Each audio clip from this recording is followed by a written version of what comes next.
Well, good morning.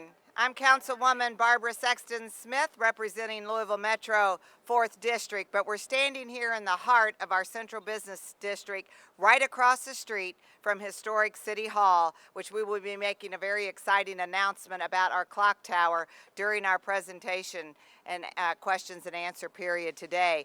I am joined, as you can see, by an exuberant, excited, enthusiastic, and inspired group of folks. And this large, diverse, inclusive group of folks have come from far and wide, and we're all here for one reason, and one reason only. That is because we are going to be asking everyone to join us in recognizing the first Friday in June, this year, June 7th, 2019, as National Gun Violence Awareness Day. All across the fine 50 states of the United States of America, every state and or commonwealth will be lighting one of their historic or significant landmarks or monuments in orange. We will be announcing which we will be lighting, or which ones we will be lighting momentarily. And to my left, you will see many folks who say "End gun violence, wear orange." To my right, you will see many folks that say "End gun violence, wear orange." Also joined with me are other Metro Council members. I know whom will be speaking shortly is Councilman Bill Hollander, representing District 9. And yes, you may applaud Councilman Hollander. Yes.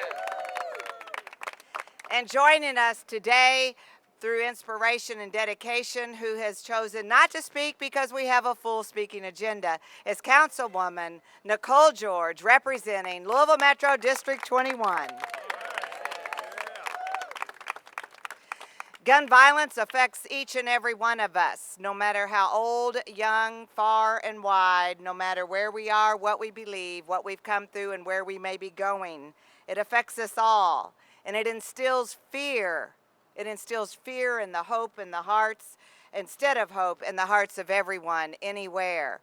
And what we're hoping to do today is, by bringing awareness and wearing orange, which is the most recognized color in the world, in my opinion, what that will do is that will help folks erase that fear and take an uncertain future and provide a little bit of certainty about maybe, just maybe, there is something that we can all agree on in the United States of America. Yes. We're a diverse and inclusive country. We were founded on amazing principles and beliefs. However, the one thing we need to all remember is that we're going to stand vigilant. I think everyone here can agree with me. We do believe in our constitutional rights. We do believe in the Second Amendment. We do believe in the right to bear arms if it is done by law-abiding citizens who are not promoting violence. So we can agree that today is about valuing human life. Today is about respect for all man and womankind. Today is a day to recognize all those who are with us, those who have come before us, and to recognize those who have lost their lives or are victims of gun violence. I stand with you today as a survivor of gun violence myself.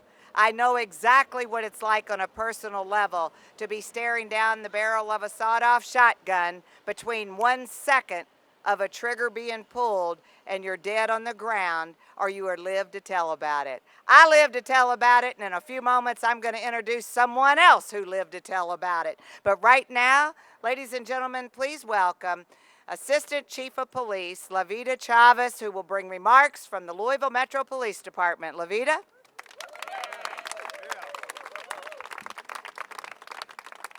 Thank you, Councilwoman Sexton Smith. The Louisville Metro Police Department is excited to be a participant in this strategy of getting rid of gun violence. We have been working very, very hard to get rid of the gun violence in this city. We've had 39 murders and we've had 83 shootings, and that's just unacceptable. One shooting, one murder is unacceptable. Right. We want to get the guns out of people's hands. We want to get people to stop being victims of gun violence. We, at least myself and almost everyone here, has probably had an occasion to deal with people that have been victims of gun violence, or we know someone that's been a victim of gun violence. and that is just not right. We have to do something about that. And so the Louisville Metro Police Department is partnering with the community. We're asking for the community's help, for businesses, for stakeholders in this community that want this community to be violence-free to help us in getting the guns off the street. Violence has got to stop. We want everyone to feel safe in their home. We want Louisville to be a safer city. So we appreciate the opportunity to participate in this strategy, and we look forward to being able to say that we have not had one murder or one shooting in Louisville, Kentucky. All right. Thank you.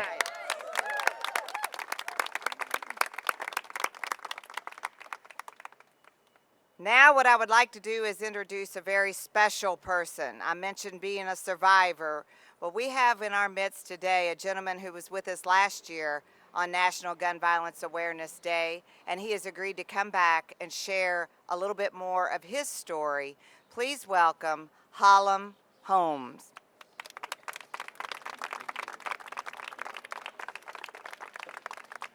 Good morning, everyone, and thank you again to Councilwoman Sexton Smith for the invitation to speak here today about the impact of gun violence and my sincerest hope that we can bring an end to it.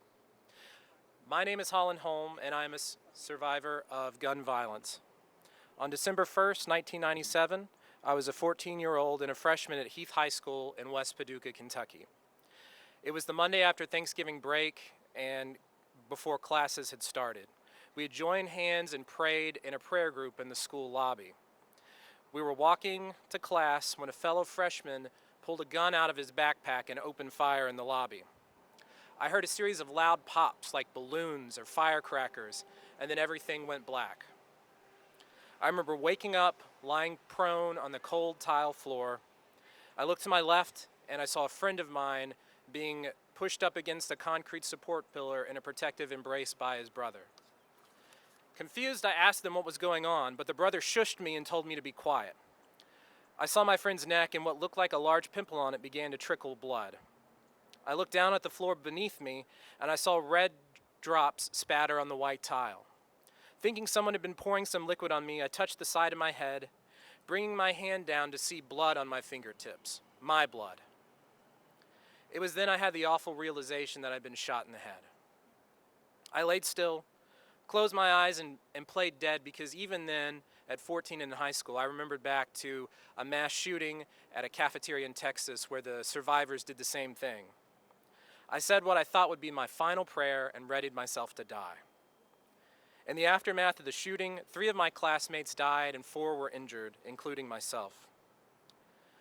But thankfully, because that bullet didn't strike my head and half an inch further to the right or come from a larger weapon, I'm here before you today to be able to talk about gun violence. Over 20 years have passed from that day to this, but the problem of gun violence is still with us. According to the Gun Violence Archives, as of yesterday evening, in the first 5 months of this year alone, nationwide, there have been 6,056 people killed by guns, 11,625 injuries from guns. And 1,406 of those killed and injured are our children and teenagers, all within the first 5 months of this year alone. So far this year, there have been 157 mass shootings, defined as those in where 4 or more people, not including the shooter, are injured or killed in the incident. But of those 157 mass shootings, probably the only one you heard of or remember today was the one that occurred last week in Virginia Beach, when a man walked into a government building and killed 12 people with guns equipped with silencers and high-capacity magazines. And the families of those that died are holding funerals as recently as yesterday. 20 years of gun violence in our schools, in our workplaces, in our streets is 20 years too many. America has become drunk on gun violence, and we're building a tolerance to it. And by tolerance, I mean that the only gun violence that grabs our national attention anymore for over a week is the kind that's too horrific for us to even fathom in our day-to-day lives. But we can sober up to the reality of gun violence. We do not have to accept this as the new normal. That's right. It's not normal, and it's not okay. So if you, like me, are sick and tired of feeling sick and tired at the news of another awful shooting, it's time to act. First, vote. Vote for politicians who support real, common sense gun safety solutions. Solutions like strengthening and enforcing laws to keep the guns out of the hands of domestic abusers, because 54% of mass shooters are linked to domestic or family violence. Yes. Require background checks for all gun sales, because 34% of mass shooters would have been prohibited from owning or possessing a gun if they had undergone a screening. Require safe gun storage so our children can't hurt themselves or others. Universal checks for gun buyers, ban on sales to known or suspected terrorists, and a bar on gun sales to violent criminals are all gun safety laws that experts rate as some of the most effective changes we can make to prevent mass shootings. Second, join one of the many grassroots organizations like Moms Demand Action for Gun Sense in America that are out there fighting for these common sense gun safety solutions each and every day.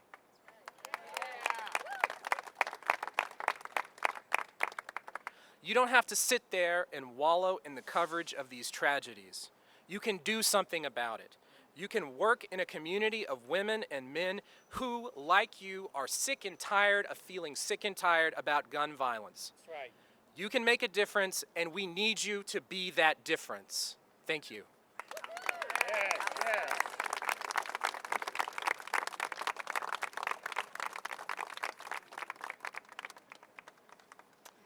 All right, Holland, thank you so very much for sharing your personal story and not letting those memories fade from all of us who were not there with you on that day. At this time, we get to hear from our Louisville Metro District 9 Councilman, Bill Hollander.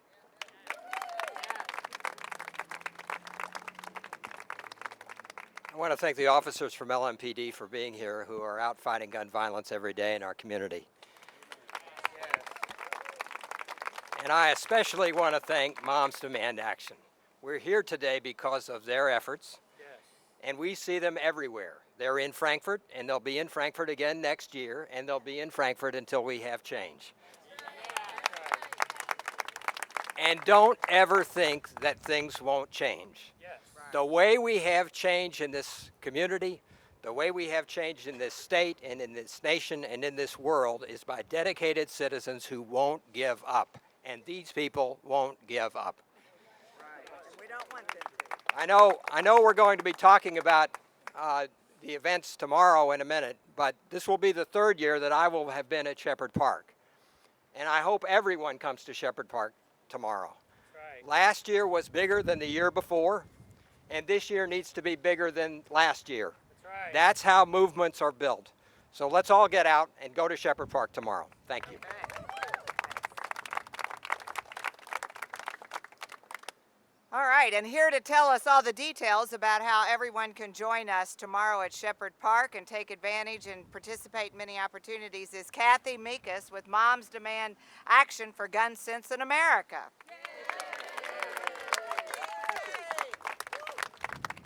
Good morning.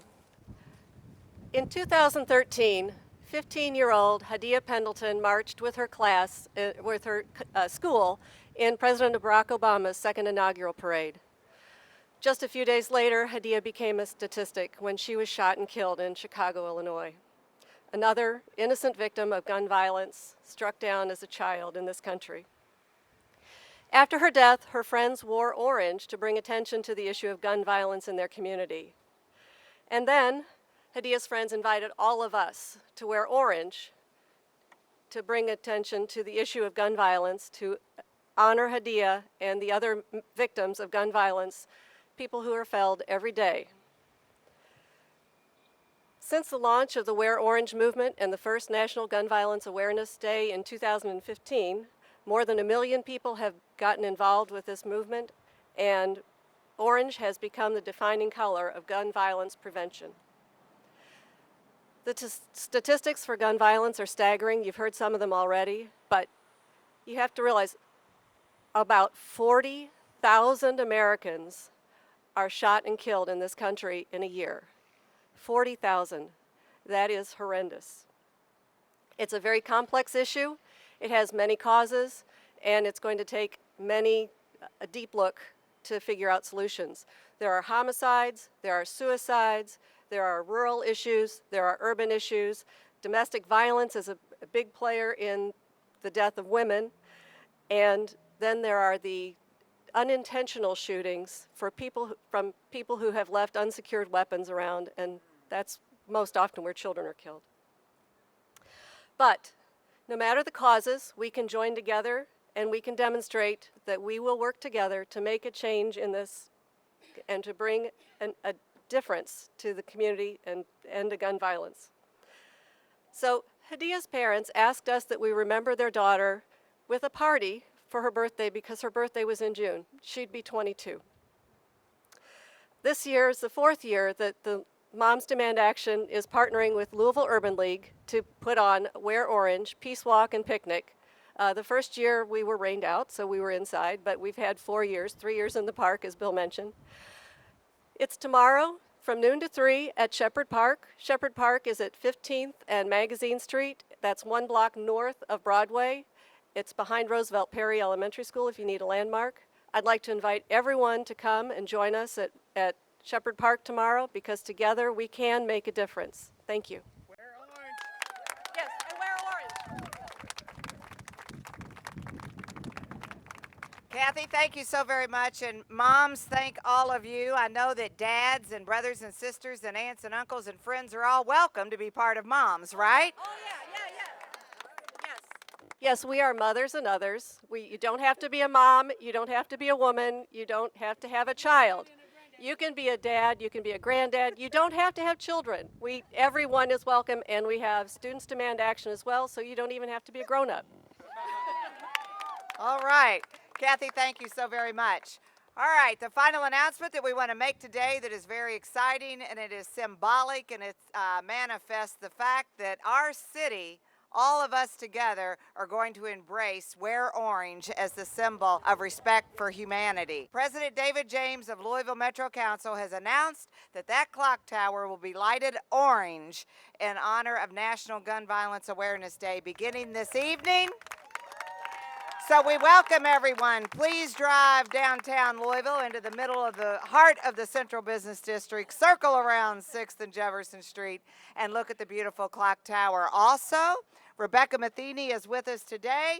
Rebecca represents a number of organizations in our community, one of which you recognize is Louisville Downtown Partnership, Louisville Downtown Management District. Rebecca, stand up here so everybody can see who you are. So I wanted you to know that after intense negotiations and after a lot of competition to get the City Post kiosk lighted orange, because everybody wants to light the kiosk, right? Those are located all throughout our Central Business District. You can go there and use it just like you do the internet or your cell phone and touch it and ask where to go, what cool and exciting things are going on. But know this. That little white part at the top, that will be lighted orange. We do appreciate that because we also know there's one more thing. The Waterfront Development Corporation, great partner for our city, the greatest and most beautiful, most diverse, most inclusive, free place in our community for anyone to gather is the Waterfront Park located over on the beautiful Ohio River. The Big 4 Bridge stands there, and the Big 4 Bridge connects us to southern Indiana. That great big Ohio River does not divide us, it does connect us. Guess what? What color do you think the Big 4 Bridge is going to be?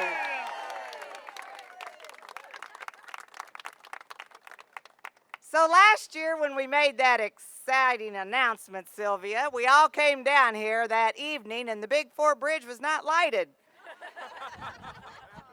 And so we started scurrying around and asking questions. If you will look at your notes, you'll see that last year, that first week in June, there was a horrific storm and lightning and thunder in our community, and it knocked our bridge out. Everybody say, oh no. Well, here's what they promised me. I've just been texting Councilman Hollander to confirm this with our friends at the waterfront. I'm going to give it to you verbatim. They are there right now with a maintenance crew installing some things that just got here. They're waiting on another shipment of something else that is a piece that does something it's supposed to do, and maybe, just maybe, 4 spans. I did not make that up because we are in District 4. 4 spans of the bridge we believe are going to get lighted tonight, and if all goes well, the whole daggone bridge will be. But what's really important is, yes, the clock tower, yes, the city post, yes, the Big 4 bridge, yes, Moms Demand Action for Gun Sense in America, and everyone else that is here. But the most important thing is, what can you as one person, one individual do? Because it really is all about you. We've been taught it's not about you, it's about others. No, it does. It's all about you because it starts with you. What do you believe? What do you stand for? What are you willing to fight for? What are you willing to die for? Well, not gun violence. You're not going to die from gun violence if we have anything to do with it. So wear your orange, stand tall, be proud, do it today, do it tomorrow and all weekend, and then on Monday, join us right back here across the street at Metro Hall at 3:30 when the city raises the pride flag. We'll take questions and answers. Any questions for anyone up here? All right, make it a great day.